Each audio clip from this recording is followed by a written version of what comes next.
All right, I think it worked. I think we're live. Okay. Welcome everybody to another Bolt live stream. See some regulars already in the chat. So appreciate you guys tuning in.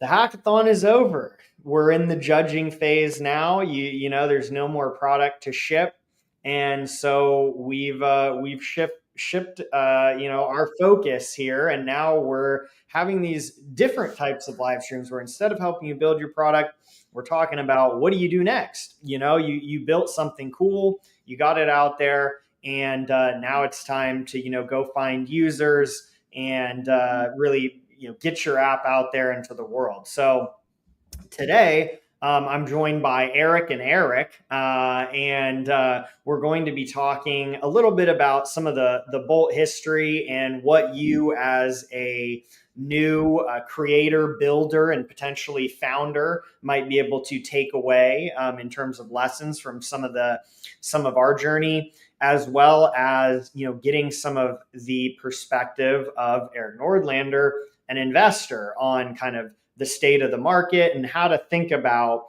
funding and getting your first users, finding product market fit as a new founder, and then ultimately how to, or even if you should navigate the venture capital waters. So with that, I will kick it over to Erik to introduce himself. Okay, that joke is going to continue for this whole hour, I guess. Well, first of all, thanks for having me on the stream. I'm excited to be here, especially with all the creators out there. I'm really thrilled, having seen a few of the projects, and I know I'm going to see a lot more as time goes on. I'm Erik Nordlander. I'm a general partner at Google Ventures. I'm coming at you from New York, and I'm excited to talk about Bolt, venture, and project building. And so, yeah, and I guess this is episode 2 of the Erik and Erik podcast. We did one of these a couple of weeks ago, and it was really fun. So delighted to be here. Oh yeah. And Erik, one thing that I think is cool about your background too is that you were at Google as a software engineer for a while as well. So you are a builder, right? Like that's I think that to me is just an important part of your background and your story, like why you're great at GV, right? But I don't know, maybe you can give a brief history of how did you get into the world of software development and and your journey into venture capital. Yeah, totally. And happy to talk a little bit about GV as well. So yeah, my quick journey is I always loved computers from a young age. I learned to program from books back when that was how you did it, and I was going to be a software engineer. So I went to school for CS. I actually was going to get my PhD and dropped out of that to join a startup. This was a long time ago. So the startup was Google, and had some great times in the early days of Google working on the products that were kind of foundational to the company, like search and then Gmail and then a few others. Fast forward a couple of years, and I was helping a lot with M&A. Google was buying lots of companies, both big and small. And so as a kind of eng leader, I was helping with that process from a couple different lenses, looking at teams and people and technology. And hey, does this make sense inside of Google? That oddly put me in the right place for the early days of GV, when we were starting to think about what does a venture fund look like inside of Google. And so we got started a little over 15 years ago now, and I joined not too long after that, and have been doing it ever since. And again, love backing companies that go back to those roots, that are more technical, helping developers and helping builders. That's awesome, and it's cool that the background too around M&A, because I think that's maybe if people have questions on how do you what does it look like to actually get acquired as a company, or et cetera, because that's the kind of the full cycle of startups, like starting, building, raising money, IPOing, getting acquired. You have broad coverage of all the main things there. Totally. And that was actually my interest. Was I spent all this time with founders, through the M&A lens, and it was really cool to see, whatever you want to call it, chapters like 10, 11, 12 of the story. And I was like, I want to see the beginning. And that's what got me really interested in VC to begin with. Not to mention that, immediately after dropping out of your PhD, there's a little bit of a signal there that you might be good at picking companies, just with the very first pick there as well. I've ridden that one almost as long as humanly possible. So let's see. I mean, I will say, the early kind of the I didn't catch the full arc of the Google startup, but in those days, it was just the energy around that company was insane. Like you would come in on a Saturday morning and the office would be buzzing, like full, like you would not know, you'd think it's the middle of the day on a Tuesday. And there was just like this real energy around it. And I look for that in many of the companies that I back today. It was very, very special. It's obviously a very different place now, but it had these amazing roots when things were just getting started. Awesome. Well, that might be the perfect bridge to what actually is Google Ventures, because I think a lot of people may not be familiar with the kind of how that relationship between Google proper or Alphabet, I guess these days, and Google Ventures. Totally. Great question. So so Google Ventures, we're Google's venture capital fund, right? And what does that mean? It means that, Google invests in us. They give us kind of an amount of money, capital, and then we go out and give that to a bunch of startups, including Bolt, which we'll get to. And our goal, among other things, but to keep it really simple, our goal is to make money. We are financial investors. That's how I get paid. I don't get any Google stock, or I haven't for many years, as nice as that might have been over the last couple of years. Like we're financially aligned with the people that we invest in, and we're spending our days finding great companies and then supporting them to get to whatever outcome is possible. And so other VCs out there, they'll raise money from pension funds and endowments and all these other, different sources of capital. What's great about having Google as our investor is kind of two things. Like one is the money's there. It's nearly automatic. So we get to spend most of our time with founders, with companies. And they have a really long-term view. Like they're not worried about what's going to happen next quarter, next year. Like we're thinking 5-10 years down the road, what is really awesome defensible technology? And that gives us a lot of license to go out and look at really cool, interesting projects. The team is, I'm here in New York. We have a bunch of people in California. We have people in Boston and London. So we're looking across a bunch of different geographies, a bunch of different stages. We can get involved as early as seed, like we did with Bolt. And we can go in and write more of a growth check, and it's the same people, the same pool of capital. And I think that's a pretty unique feature. Again, kind of powered by having this one LP. And also, again, we're not necessarily tied to anything that Google is doing. So we can invest in things that are good for Google, bad for Google, have nothing to do with Google. Some of my colleagues do a lot of healthcare investing, which obviously doesn't have a lot of overlap, but can have tremendous impact. We have done things that are direct competitors, and we've done many things where we can kind of draw lines into other Google teams and find ways that they can collaborate and be helpful to one another. But at the end of the day, we are, like any other VC out there, but we have a couple of special, attributes that I think make us stand out from the crowd. Because obviously a lot of great VCs out there these days. Yeah, so I think that's actually that point you bring up around having a single limited partner and very patient capital, long-term view. I don't know if that ties in, but where I was going next is kind of what attracted you to StackBlitz back in 2020.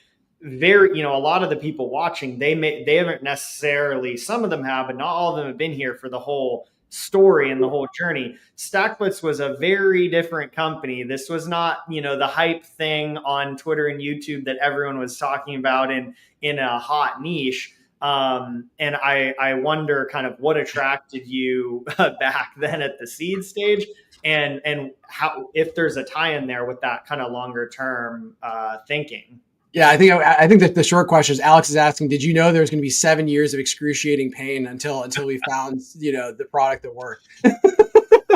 It's funny. It seems to be like one of my specialties is the 7-year overnight success. I've invested in some other companies that have had that arc where, I think whenever you have something that's successful, it looks like, wow, these guys, they just did it overnight. Like this thing is going so well. And usually, whether it's 5 years or 7 years, there's usually a lot of work that happen behind the scenes. Obviously sometimes you can get very lucky, but usually there's a lot of hard work that goes into something that eventually it kind of hits.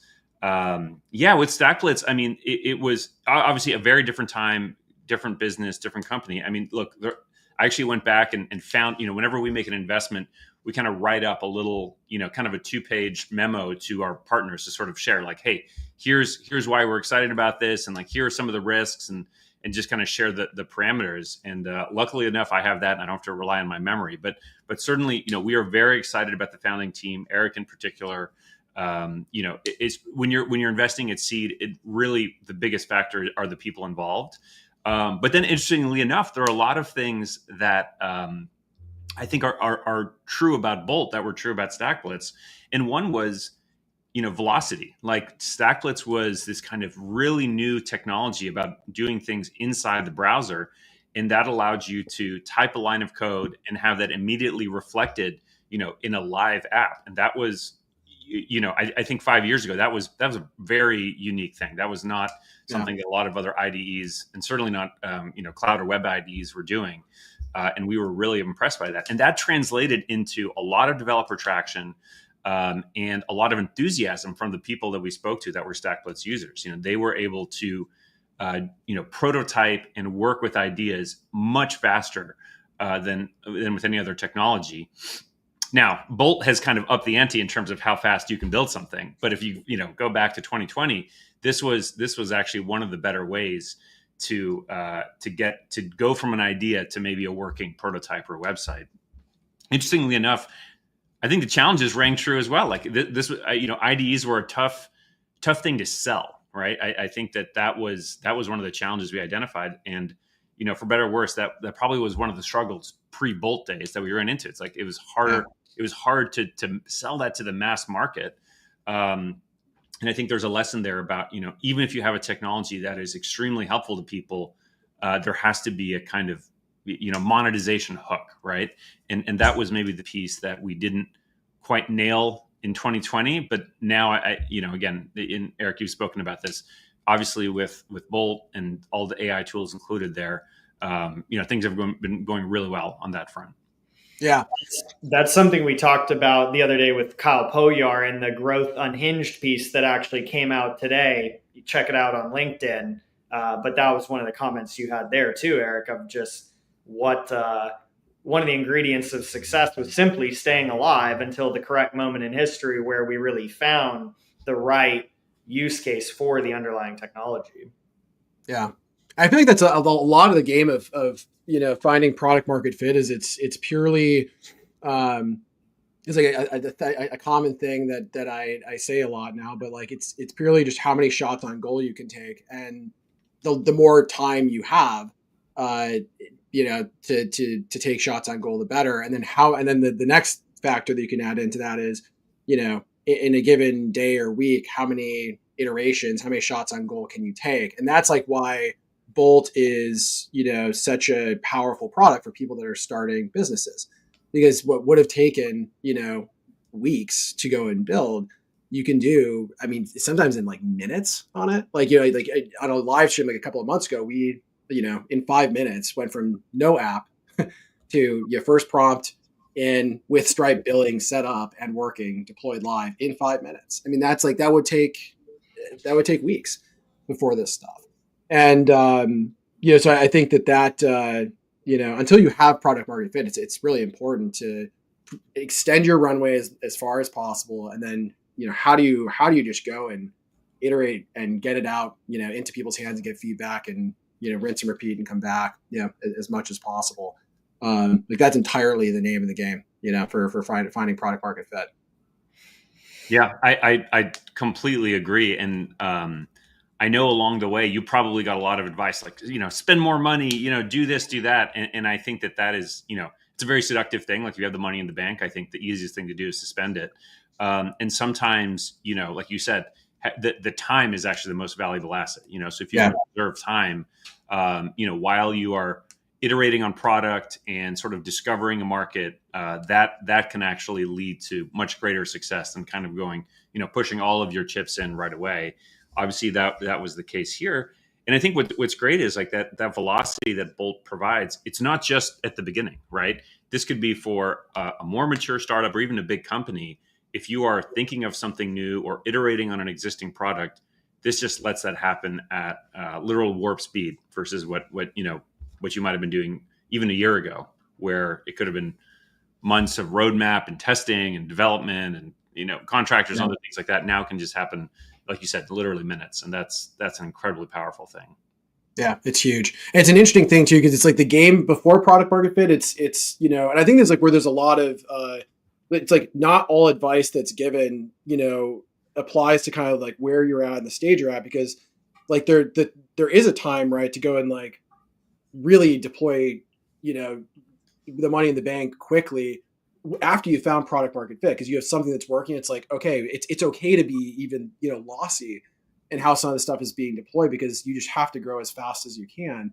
But until you have that, it's a completely different ballgame, right? And I think people that haven't spent a lot of time in the earlier stage stuff, especially on the venture capital side, often will kind of look at the later stage stuff where you do want to be deploying capital quickly to solve problems, and they'll kind of try and apply that backwards, right? To the earlier stage, which is like the totally wrong move if you actually want to give, that founding team or that product really the best shot of life possible, right? So that's kind of weird. Is like some of the laws, I think, that govern how you should operate flip, once you are on one side or the other of product market fit.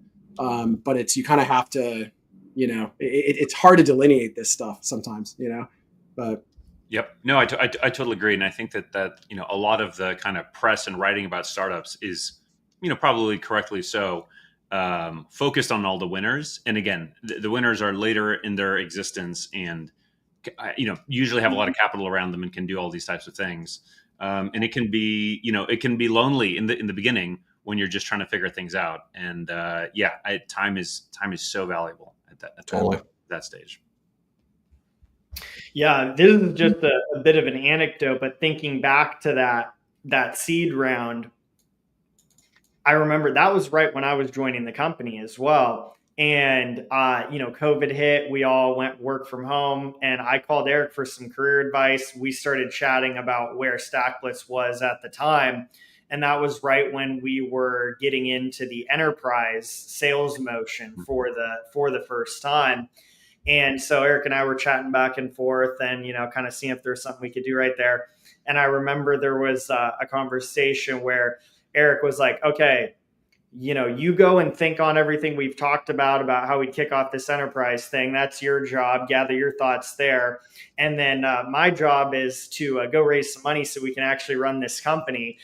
So next time we talk, you should have a list of action items of how we'd kick off the enterprise motion. And I should have $8 million.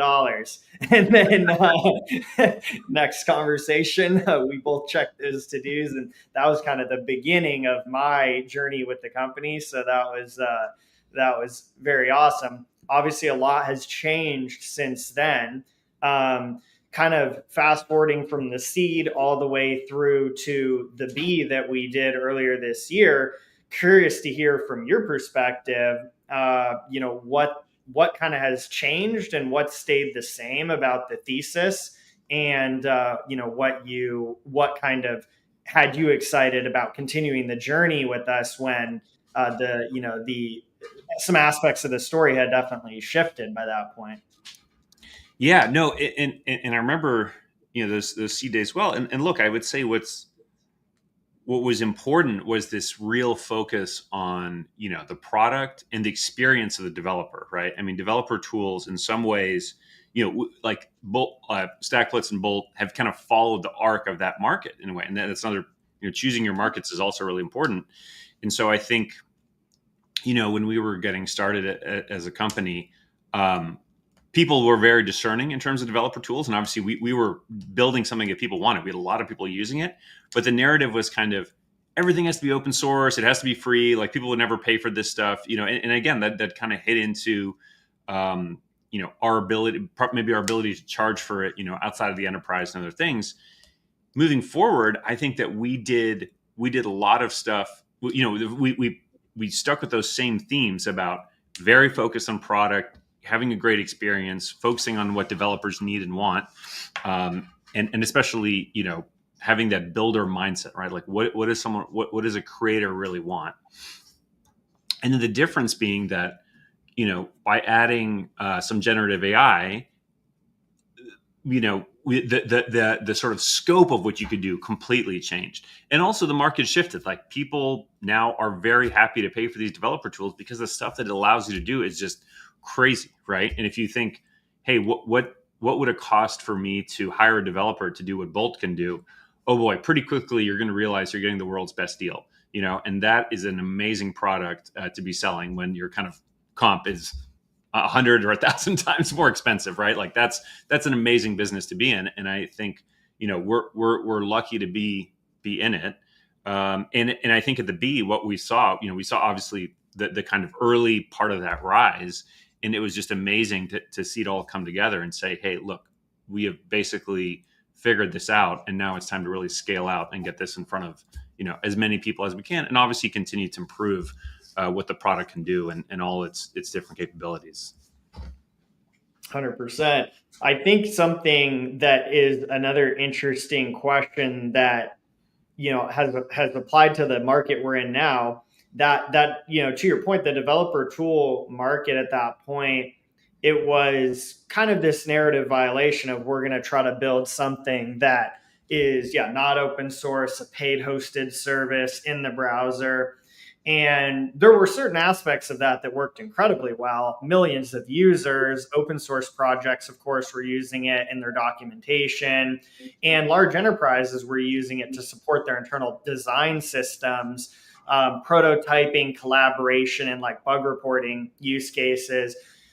But what wasn't happening is what we're seeing today, which is people building fully functional apps with integrations and payments and starting businesses on top of the platform. As we kind of see in the live chat and some of those comments I popped up, people are now starting businesses with this tool and, doing much more, I guess you could say, like production workflows in the tool.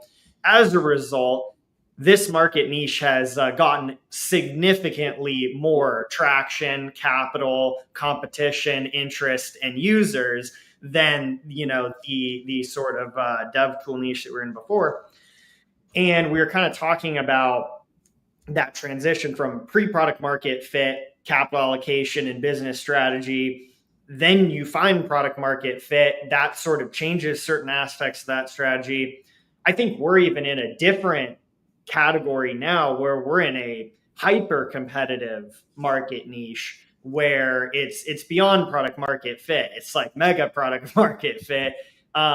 Curious if you have insights or thoughts for people that are thinking about building around AI and building with this really new platform, how to think about operating in a niche like this. Yeah, I mean it's a great point, right? Like I'll go back to what Erik said. Like what's cool about building with AI is, the sky's the limit in terms of the things that you can test and the things that you can try. And so you can move a lot faster. I think that there was maybe historically, because it was so expensive to build stuff. I mean, you go all the way back like 20 years ago, maybe the first thing you do is buy a bunch of servers, and then hire a bunch of engineers. And so you think about how hard it was to build even a simple website, to today where that's happening in minutes, right? So you used to do so much research to figure out whether you're building the perfect product. And now, not to say that you shouldn't, understand your customer or your user, but you can just put it out there, right? And I think that's an amazing thing where you're able to launch all these things and really feel whether it's working or not quite quickly. And you don't have to go and sort of, ask a bunch of questions and whatnot. Not to say that research isn't valuable in helping you shape what you should do, but you can really feel it, right? Like, are you getting paid? Are you getting users? Like all these types of traction metrics that used to be much further along in terms of the life of a company or a startup, now could happen, literally on your first day, depending how well things go. Maybe the counter to that is because it is so easy to build stuff, distribution matters even more, right? How do you get in front of people? How do you get people, even if you build the perfect thing, how do you get that in front of, the right types of users or right types of customers. And I don't know that AI has totally solved that. I mean, certainly, there are all kinds of different strategies out there, but I think that's sort of the next barrier that people are going to run into. And the good news is, look, we definitely had this experience with Bolt. Like, as soon as we put something out there that really worked, we knew, right? You're going to feel it. You're going to feel it in a very serious way. And then you may run into, not just the challenges of like, we have to build this, but like, how do we scale it, right? You may run into some of these other sort of, good problems to have. And those require, potentially a different set of skills than just the kind of creation moment. And the last thing to say just about this market, I think what we've really learned, certainly over the last year, is, the demand for software is somewhat unlimited, right? Like as you drive down the marginal cost of building good software, it's not like we run out of things to build. Because I mean, software in some ways is just about human creativity and making things easier. And I feel like there is so much further that we can go with that. And not that every human need will be satisfied by software, but boy, there are a lot of them that can be. And it is amazing to see just the breadth of creativity of things that are being built and how it can really help people both, in their day-to-day lives, in their professional lives. And I don't see that slowing down anytime soon. And it's really exciting to be part of that. Yeah. I think the point around, you'll know if it's working, like if you're in a niche like this and you found product market fit in an area where there's this much energy and focus, the feeling, like I didn't know what product market fit could feel like until we launched that tweet on the first day of Bolt. Very different than anything in the past. Well, we had other ones that went viral like that too, like when we launched Web Container and stuff. And so to me, it was like, over the years, like, I mean, the common thing is like, you'll know when you find product market fit. That's like what everyone says. It's kind of a frustrating thing because it's like, you'll know when you found the person you want to marry, or it's just like this it's like, okay, but that's really not really good direction. Like, that doesn't really give me anything, to kind of, fly by. And I think that the main thing was like, certainly seeing the tweet, it was like, okay, great. This thing, we're going to see how this goes. We'd built some other great stuff over the years at the company, but I mean, I remember like on day one, Pete, one of the folks on our team, DevOps engineer, he was like, wow, we added like 60K of ARR today. Like, this is crazy. And I was like, yeah, but this is like launch day. Like, this is how it goes. Like, launch day, you have a whole bunch of people see it, they sign up, and then there's the trough of sorrow where no one is signing out. It does, like, this is going to be a long-term thing. Then the next day we added another 60K or more, and it just kept happening. And it took like a month because I just kept waiting for the day where I'd wake up and it just stopped, and it just never did. And to me, I think that's what I would describe as product market fit, is when you put something out there and it's being pulled out of your hands just day after day after day after day after day without you having to like be going and pushing it out yourself manually. Because that is most of what the product market fit finding phase is about, is you're constantly just trying to build something, get attention, get people to care about it, to even try it, and like having to iterate, and like no one wants to use it, and blah, blah, blah. And when that shifts, you'll know, because people, it's like, oh my God, they're just taking it out of my hands. This is crazy. That to me was like when we were like, okay, there's something here, 100%. I want to turn that question back to you too, in terms of the way that you were running this company prior to that moment versus how you're running it now. Like, how has your thinking shifted, and what does that look like as, the CEO of a company that was sort of building and playing that long game and versus post, massive product market fit? Yeah.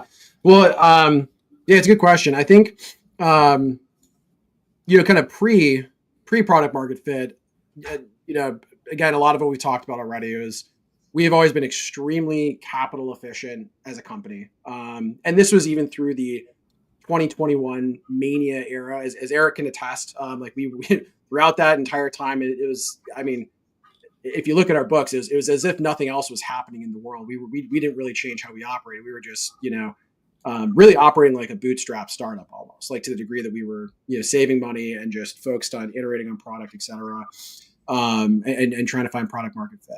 And, so I think in that mode, my entire job as CEO is to get us more shots on goal, whether that's increasing the runway or, helping us, choose the right product bets to make, to be in the weeds talking to customers, trying to connect the dots faster. I'm like, oh, this customer said that they like this. Okay, maybe we could build a feature that does blah, blah, blah. Let's go ship that and see what happens, right?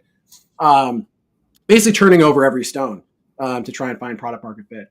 Once we launch Bolt, and it's clear within, perhaps immediately, but for me, it took me a good month to be meaningfully convinced. I was like, okay, this is real, this is durable, right? The name of the game is one, just scaling to meet the demand, because once you have product market fit, before you were, like when you're trying to find product market fit, it's this lonely road you're walking, the boulevard of broken dreams, right? Where you're just being crushed by existential dread of like, what am I doing with my life? Like, am I crazy? Like, what is this? And so a lot of it is just this endurance game that you're playing, and then but you're not drowning in people filling up your support inbox and etc.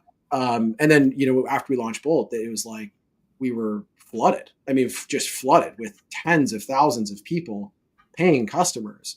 They were running into tons of issues because this is like an alpha sort of product when we launched it. And so I think scaling to match the demand, and that a lot of that includes, going and scaling out our team, because in order to actually go and grow this into, an ever larger company, you have to bring on brilliant people to not just be working as ICs at the company, but like great leaders. Like that's like a lot of my job is going and finding great people that are going to own, large pillars of what makes this whole engine, turn. And so the people that tune into our live streams, like, for the folks that have been tuning in since October, you've probably seen this progression happen just from our content marketing side. We're like back in October, I got on a stream with our entire team, and we were just, jumping on streams kind of to talk to you all and get feedback and show you what we're working on. And now we have, a whole team of people actually whose their entire job is to be putting on things like what we are doing right here, educational content, the hackathon, et cetera. Like that's just the marketing function. And we've hired in great leaders and great folks to be going and running that end of things. And again, that's just one component of, okay, that's an entire division within the company that needs to exist that did not exist like 3 months ago. Right. And so a lot of that is, that's really a lot of my job right now. And when you're scaling a company, that's, to me, much of the job. Well, it definitely shows. I've seen somebody deleted their comment in chat. I was going to put it up, but so Glenn says, yeah, just the speed at which we're listening to the audience and responding it is awesome. Definitely. You got another shout out from Mr. Versus as well, asking, how do you manage to respond to all your questions that are asked? The crippling addiction to that app. I hate and love that app. But I do think like this feeds into one of the things that I had in my notes, which is really thinking about the community that is built around the product as part of the core thing that you're building with the business. Clearly, that's something that we've always taken very seriously. Yes, that's a really good point, which is like when you're trying to find product market fit, along the way, your job is to also like, because when you're starting a startup from nothing, you just if the three of us on stream were like, hey, we're going to start a startup right now. Right now, at this moment, we have no distribution, we have no product, we have no team outside of ourselves. Like we have nothing, right? And the problem is you need all three of those. So while you are building, it's not just about building the product. You actually need to be building out awareness of what you're doing, even if it's not even like ready, right? Because when you actually do have a product, you need a way to announce it and have people that are going to be generally interested in whatever it is you're doing. If you're building, an application for doctors, like you should probably be going and getting doctors to kind of follow stuff, content you're making, and like, maybe even documenting the journey of what you're trying to build and whatever have you, right? And this is like a classic, you know, a classic strategy that works, which is like Stack Overflow. Was started by this guy named Joel Spolsky, and he had I think in the late '90s, early 2000s, he had a blog, Joel on Software. I think he still has it, but he was just this like kind of prolific blogger, essay writer of the time, and programmers were following it. And when he launched Stack Overflow, he made a post on his blog, and Stack Overflow exploded with growth because he already had an audience of people that were listening to him, trusted what he had to say. He was very smart and it was very clear. And when they had a great solution to a problem that every developer had, bang, like took off like wildfire. And that's exactly what happened with Bolt. For the past 7 years, we've invested a ton in community because it's all about how can we bring value to the folks that we are trying to connect with and build products that are going to help them be successful. And a lot of that is not just building the products; it's the educational, like what we are doing on stream here, right? I hope that everyone watching walks away and has some like reference points on, okay, maybe what I'm going through building a product right now, this is normal. This isn't crazy, and this is maybe how I need to think about the next steps. Like we're not at Bolt, we're not just building a product that we expect you to just kind of meander with. We want to help you be successful, and that's so much far beyond just, hey, we want to give you a one shot website that's beautiful. We want to help you in your entire entrepreneurial journey, right? And so as you're building community, it's always important to be doing that, investing in your community, and vice versa. You get this great feedback from the folks in the community that helps you better shape the product, right? So yeah, that's something that we've always taken really seriously, and we obviously still do now, right? And that's like very much in the DNA. And it's I think a lot of people overlook that, and if they don't overlook it, it's like I think you kind of have to be genuinely intrinsically motivated to like just go and help people, and because that's the stuff that works for building community. Like a lot of people will just like kind of make AI slop content that they're using to just try and get people into their funnel, but that I just don't think that works that well. So. Erik, I'm curious if you have seen this in other portfolio companies and how you think about community in business building in 2025. I mean, I totally agree with all of Erik's points. Like community and really the feedback that you get from that community is oxygen for any product. If you are kind of building, like there's, a lot of people are in kind of stealth mode, and, they're trying to kind of keep their thing a secret. And again, I can understand for the very earliest phases of a product to, you might just want to put some polish on it right before you put it out in the world. But there is something really amazing about building in public and having a bunch of people go on that journey with you. And really it's because, like in the example where the three of us are starting this company, the best feedback we're going to get would be from one of the three of us. And that's never, as smart as we probably all are, that's never going to measure up to, 100 people, 1,000 people. And certainly, it's much better if they're kind of part of a community and interested. It's sort of like you don't want to ask your friends to, because they want to be nice to you. Yeah, that's the perfect thing. Like, of course I would use that. No, you want someone who, doesn't necessarily have anything invested in your success, and they're going to give you honest feedback, and even better, if they're willing to sort of pay for it and try out early versions, you're just going to learn so much from that. So certainly the best companies I'm involved with do a lot to foster a community, and again, really they're doing all the things that you guys described to make that community a positive place to be. But then what they're getting back from that is all the feedback, and certainly, a little bit of the virality of people then sharing out kind of the best of what you're doing. So I think it's incredibly important. As I mentioned earlier, now that the barrier to building is kind of getting lower and lower, what you can do about distribution and sharpening, the focus of your product ends up being the things that really, separates the successful ones from the ones that don't make it. I think that's a perfect transition into, this next question, which is, as the ease of building your minimum viable product and getting it out there in the hands of users, getting feedback, building a community around it, right?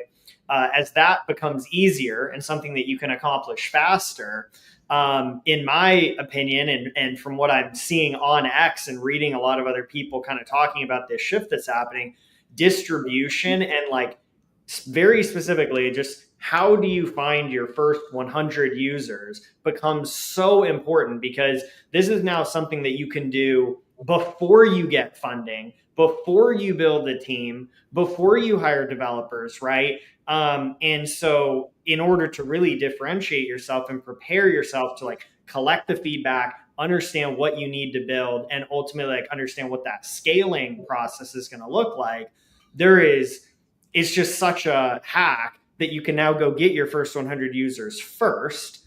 Curious to hear from the investor perspective, what are some of the favorite things that you're seeing people do to go out there and get those first 100 users? Yeah, it's a great question. And look, the good news is we kind of live in an era where whatever your interest or your focus, your customer focus is, there's a group for that. There's a community for it. If you're building, Eric, you mentioned building something for doctors, like there's some place online where doctors hang out. You're building something for people who want to watch birds. Like I guarantee it's like, there's probably a million of these people posting these things on Instagram. Like you can find these people no matter how niche the thing is that you're going after. There's almost no excuse not to put it in front of some folks that would be interested. And again, like I think it's great if you already have a big following, then that's maybe it's built in because you've already been talking about these things and those people are already kind of with you. But if they're not and you're starting something new, you can go out and find these users. And I think that honestly, it's never been an easier time to do that. However, the bar has been raised, right, in terms of the product. So, if you just show someone like a picture of like, oh, hey, would you be interested in this?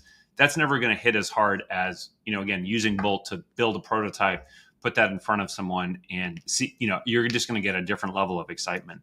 So I think that's the good news. Like the internet has kind of totally democratized that. And whatever group you're going after, they exist online. They are accessible, and it takes just a little bit of initiative to go out and find them. And again, start that feedback flywheel. Even if it's very small, a little bit of feedback from outside your network is going to just continue to increase your velocity and your ability to create something that's just going to appeal to a wider set of folks. 100%. I'm curious also, Eric, if you had to start over today, right? Let's say you hadn't started StackBlitz, you hadn't started Bolt, and you were just out there, solo founder starting from scratch. What would be your first move on attracting some initial users? Like if I was starting StackBlitz again, or like starting just something new. You're just in the live chat right now. You're a Bolt user working on getting your first company started.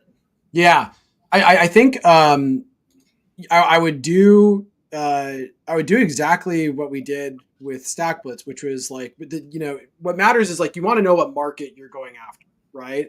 Because you don't want to just like attract any set of random people. You want them to be folks that are would be prospective users or customers of your product. And so a lot of that, like leading up to years before we started StackBlitz, we just so happened to be making courses about web development. And we, were posting, basically about the cutting edge of what was going on with browsers. And we gained, a modest following from it. And, but certainly enough for when we launched StackBlitz, it took off. And so I think, it always helps when you are actually intrinsically interested in the subject matter. Because I think there's a lot, and I earlier in my career, I made the mistake of Albert and I, we've been co-founding stuff for 20 years, since we were 13. And in the early 2010s, when we first came out to the Valley, we went through a dozen different ideas, most of which were things that we weren't domain experts on. We weren't necessarily, actually intrinsically motivated on. We were just trying to build a business, right? And I've just, I don't know, for personally, I've always found that just doesn't really work.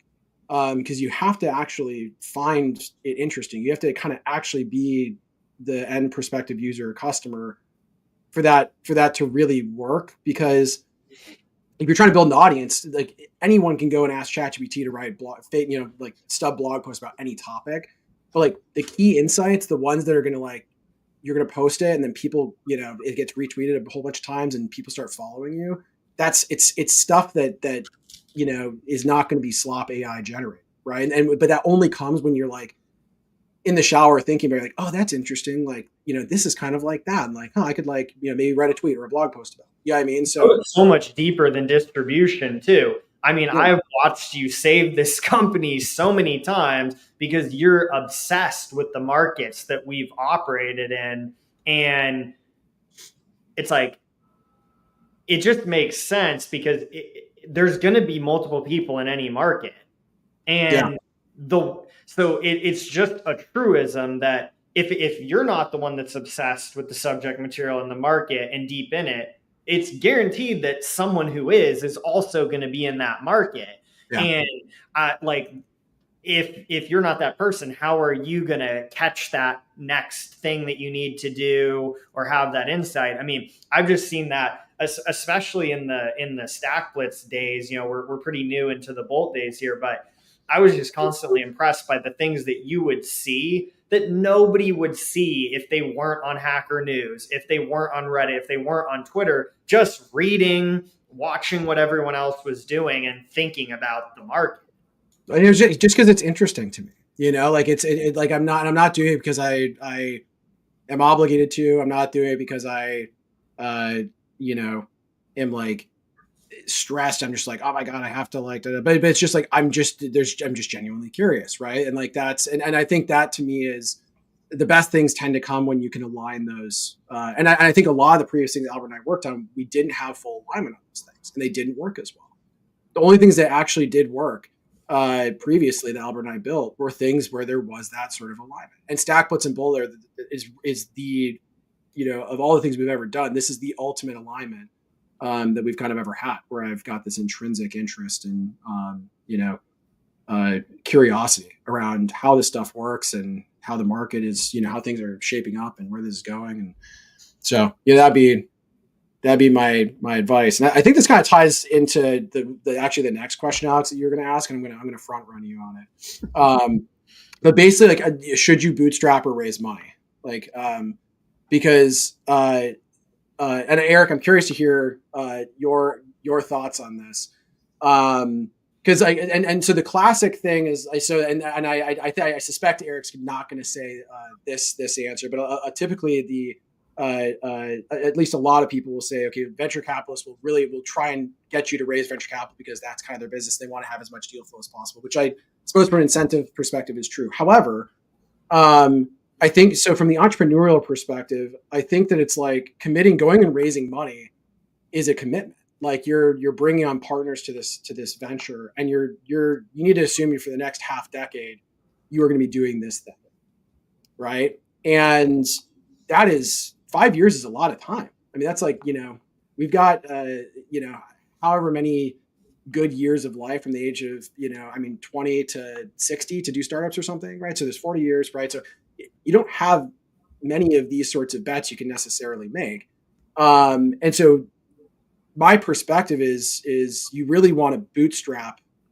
Your default should be bootstrapping until you are sufficiently convinced that there's something really even much bigger here. And then you should go raise money. And I think to me, it's almost like anytime, and after you've raised a seed round, the next round, it should always be like, here's what we did with the resources we had, right? Even whether bootstrapping or seed or A or whatever, here's what we were able to accomplish with the resources we had. Here's like the proof points that we think that there's even bigger opportunity here. And the main thing we need is more money to go and actually invest in these specific things that we have proven out in these, ways that the only way you could with the amount of money we currently have, right? And that is why we are raising money. That's the only reason we are raising money, right? Because if there's kind of any other reasons that it doesn't really make sense, right? And I think a lot of people just kind of go and raise money because because everyone has a TechCrunch article that they went and raised money, and it's like, people want to be on TechCrunch or whatever. But to me, it's from your own, and I think from like if you do want to build big businesses and startups or whatever, running across the right idea where you're like having that right alignment where it's going to be kind of the one that you can really grow. It's going to be this durable thing. Like most ideas that I found of the ones I've done over the past 2 decades or whatever, they might be like these beautiful flowers that they're small, but beautiful. And that's great. But that's like a lifestyle business. Like that's a small thing, right? Or maybe it's a that cool side project even. That doesn't mean it's bad. Doesn't mean it's not a beautiful piece of a beautiful product in a sea of other flower products. But if you're building a startup, you're going to, when you raise venture capital, you're saying we are going to create a multi-billion-dollar company. You are in the business of planting redwoods. And the problem is that at the beginning stages, every seed looks the same. It's not clear what is a redwood seed versus a flower versus a weed versus a rock. Like it's just, you don't know what this is going to be. And so I think it makes a lot of sense to start out just saying, we're just going to like plant this in our garden. We're going to water it. We're going to give it love because we like this. This is cool. We're going to try and grow it, and we'll see what it turns into. And if it doesn't really look like a flower after a year and it's kind of looking like a tree and it needs more resources to grow, then we should go talk to people, right?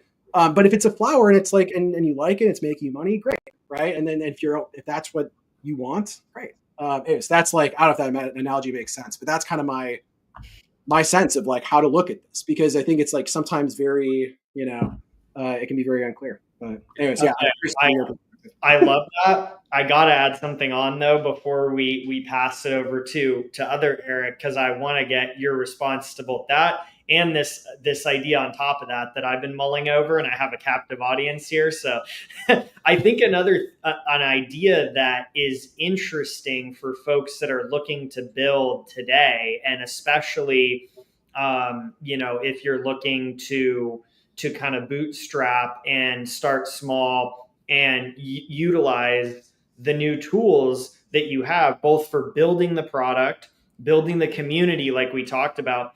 Also, the distribution and marketing side is wild now, like with Gemini and VO, right? One of the things that I think is so mind-blowing is you could do what we're talking about here and make advertising, like video content that's like TV commercial quality while you're still at this finding your first 100 users like solo founder phase. On top of all that, this other idea that I've been thinking about a lot is services businesses. I think there's this opportunity where if you're like, how do I bootstrap something? Because I need some money to sort of keep building this out and keep the flywheel going. When you're doing that sort of, you're watering the flower and you want some more money to water the flower with. I think there are so many different services businesses where you can layer a product on top of them and essentially build the product to solve the problem that you were solving with the service for those same customers, where you sort of kill 2 birds with 1 stone, where you're able to bootstrap and you have revenue coming in.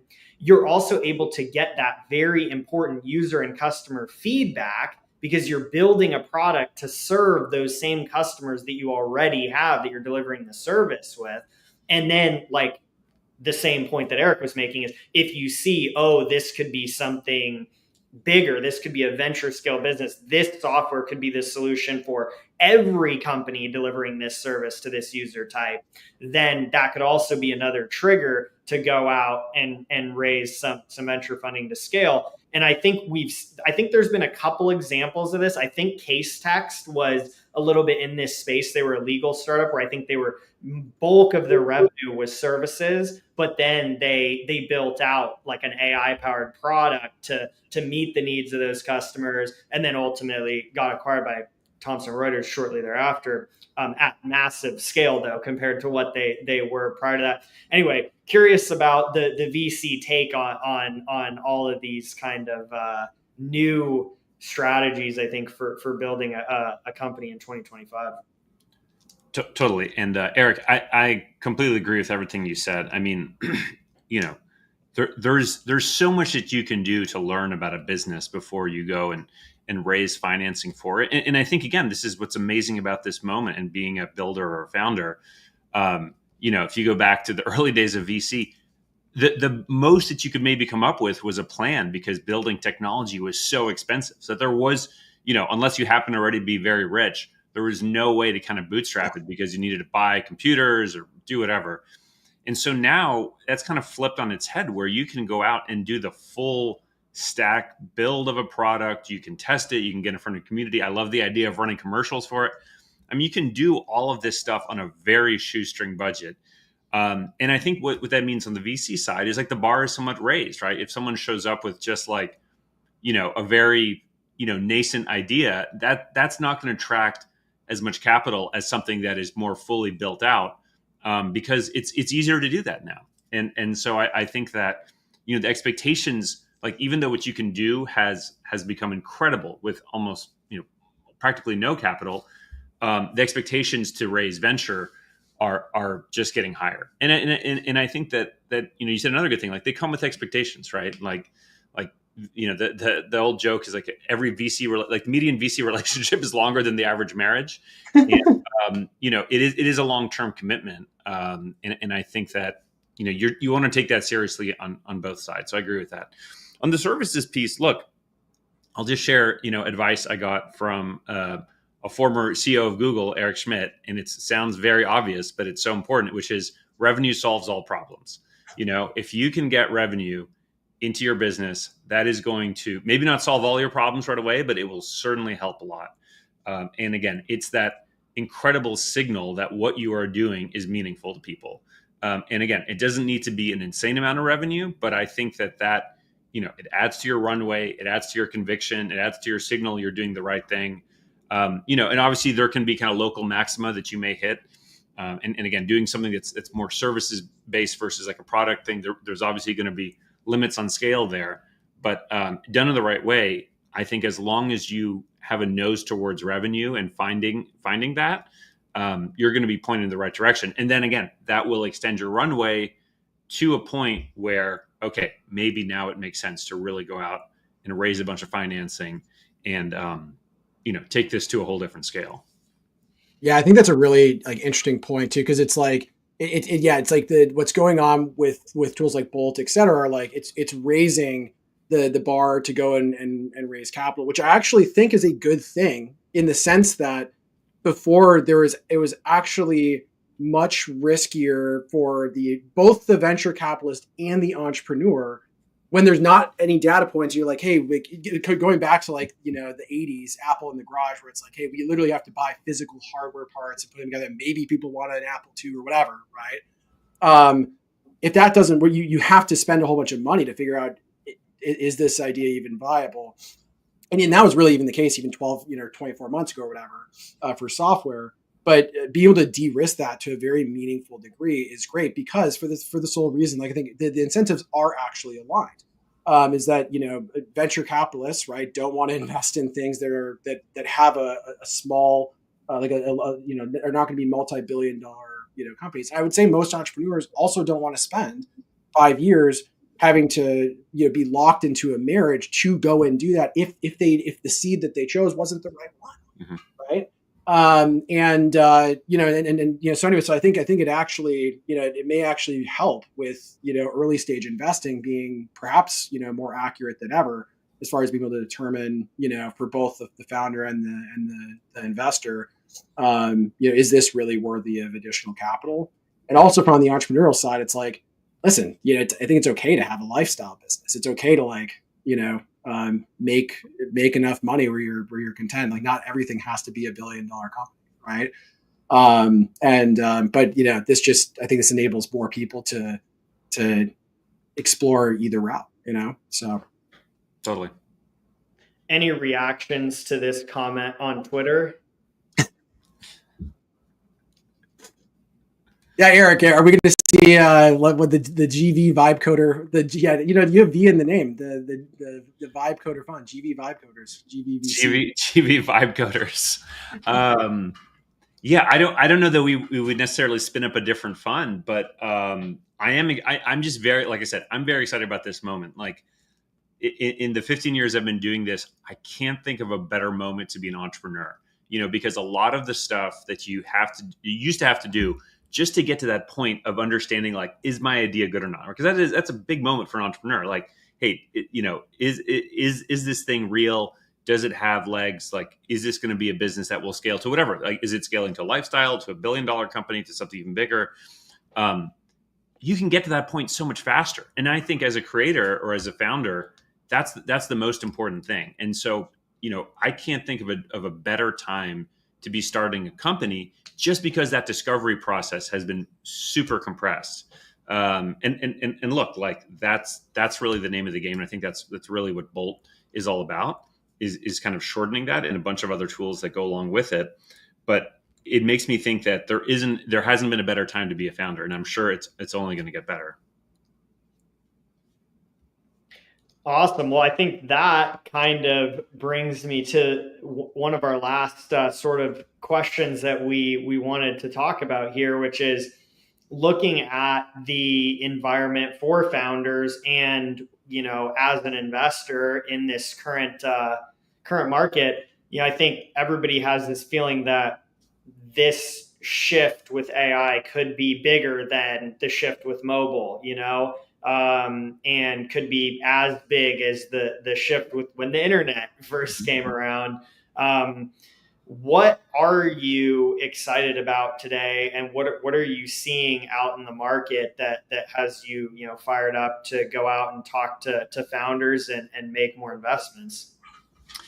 Yeah, it's a great question, and again, I think that the interesting thing about AI is that we are very early to it. We are in the early 90s if we're talking about the internet. We're in maybe right after the iPhone if we're talking about mobile, and so we don't quite know just how big it's going to be. But I think the excitement is obvious, right? What we're looking for, I think if we're talking about AI specifically, we kind of break it up into two categories. We think about, with AI and for AI. And so there's a lot of things that are being powered, with AI, and it's building all kinds of different applications to help, everything from, we've talked a lot about software engineers, but we're helping lawyers and finance people and doctors, and like every kind of job you can imagine. There are ways where AI can be a useful kind of partner to augment what folks are doing in their day-to-day lives. And then there's the whole stack behind it. Bolt fills into that. It's like, what does AI need to become more powerful, to be more, what are the different things? And that's been an interesting place for me to spend time, because, I would say a lot of stuff that was kind of locked in or like sort of sleepy from a VC perspective over the last 20 years are completely being reinvented. Like the entire stack, like the way that people are thinking about, from literally silicon to how you build a data center, to how you connect things with networking, to, the applications, the models, like that whole entire stack is now up for grabs in a way that it kind of wasn't. Like we had maybe 10 years of people building on AWS, and that was just sort of the default stack. And, not a whole, things obviously changed, but we didn't have as profound of a shift as we've seen really over the last, maybe 2-3 years. And I think for a VC, that's both exciting that like kind of everything's back on the table, and also, a little scary because, nothing is safe in a sense. But really that's kind of what we live for, is when industries are completely reinvented, because that's really when the billion and multi-billion dollar opportunities are being created. And they're usually kind of closer to the beginning than the end of these shifts. So we're spending a tremendous amount of time thinking about that. And I'll also mention, there's a lot of second order effects from AI that are really interesting to us. So, and again, this may be near and dear. We haven't actually talked about this, but this may be near and dear to Bolt, where it's like, hey, AI helps you create code 100 times faster. Doesn't necessarily speed up the time to compilation or to like do some sort of CI/CD. So there are all these like other things. So it's like, okay, well, now that we're creating code so much faster, we need more scale in all these other systems, and that's creating opportunities as well. So I think you're going to see both the core AI get a ton of investment, obviously, but also these second and third order effects. They're going to show up that many may not even be obvious to the investing community today, but I'm sure will show up as things continue to scale. So it's a really exciting time. And the opportunity exists certainly in the AI category, but also with all the things that are right around it. Awesome. Simons, anything you'd like to add there? No, I think the last point's a really important one actually, because it's like within a couple of months of us launching Bolt, I mean, we're one of the first things that's kind of seen this rapid scale and adoption. There's a lot of tools that are pretty obvious in our stack that are like, okay, wow, this was not really designed for how. Like a great example is analytics. When people are typing in text into a prompt box, like if you're going to track an event in Mixpanel or something, it's like, okay, the person sent a message. Okay, well, like that doesn't like what was in the message. Like, what were they trying to do? Like before, if you were tracking analytics in like Gmail, it's like user click compose. They sent an email to this person. It was delivered successfully. It's like, okay, they probably successful with the product, right? With these AI things, it's non-deterministic. And so business intelligence, there is a coming wave. There's some company that's going to pop up that's going to be AI native BI basically. And I'm sure there's stuff that's already popping up, but we're looking at this. We're like, right now we have to roll our own, and we're like, someone's going to do a company.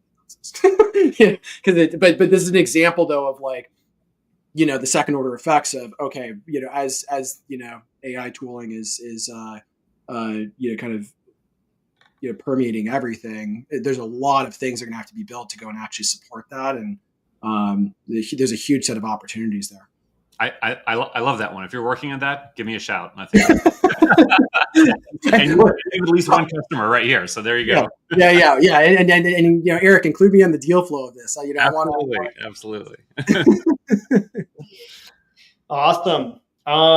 Well, let's see. Going back to the beginning, we got a Intel Art. One of the stream regulars said, "Love the backwards hats. Our friend Erik needs one. We will make sure to get one of the Bolt hats headed his direction for the next stream." Absolutely. Some other comments. There definitely is some interest in the VC fund for the Bolt builders. This idea. I've seen it has some traction on Twitter too. I like it. I mean, it's an interesting idea. It's very, very interesting. Supreet also makes a good point. Pretty awesome. Would love to hear more about this story actually, but we do have run various competitions and stuff on our Twitter and handed out some cash and handed out credits to use Bolt. And yeah, Supreet, I don't think I saw this on Twitter, but if you want to toss that story up there and tag me, you got at least one guaranteed retweet right here. Would love to hear more about that. Very, very cool. Jorit says, really love the videos. Made great stuff with Bolt because of watching. Appreciate it. That's great to hear. Shreyans, thank you very much. We appreciate it. We love doing these streams with everybody. I think let's see, here we go. Oh, this is Shreyans again. Some streams with solo founders who built and scaled products. I think that'd be a really great idea. Now that the hackathon's kind of wrapped up, right? We did all these streams during the hackathon that were very build focused. Like, here's how to integrate with this tool or build something using this API.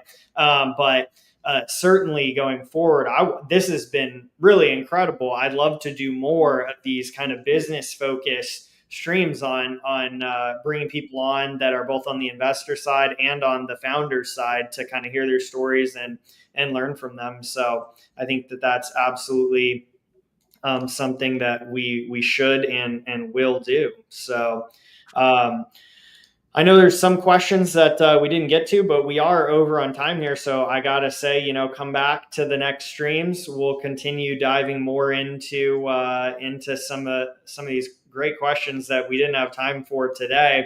But really appreciate you joining us, Erik and Erik. And for the community, stay tuned. We're going to have more streams in between now and July 26th, which will be the final awards ceremony for the Bolt Hackathon, that are on topics like this, helping you understand how to get users, build your company, get your product out there. So definitely stay tuned for that. Appreciate all the energy in the chat today. Oh yeah. Thank you, Erik, for coming. And thank you for the awesome folks in the chat and tuning in as always. Let's go. Thank you for having me. Thanks for all the great questions, and looking forward to the next E squared soon coming soon. Awesome. Later, everybody.